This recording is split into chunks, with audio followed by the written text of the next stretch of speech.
I'd say the kind of transfer from the Heritage Foundation report to the political world to reality here for a second.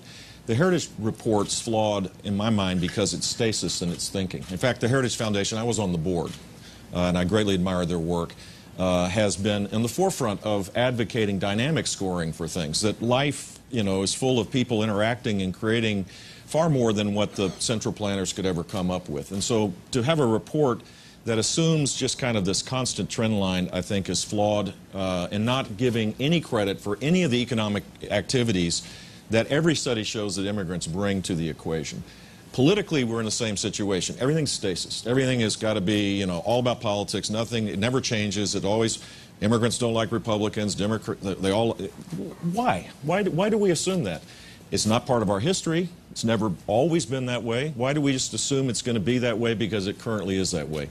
And so I would argue that Republicans win when we are positive and hopeful and aspirational, and that we draw people towards our cause when we do that, and that if we just play the game that we're for less government, we're not as, we don't believe in a muscular government, that message is not aspirational, it's not very hopeful, it's not particularly optimistic, and we could lose.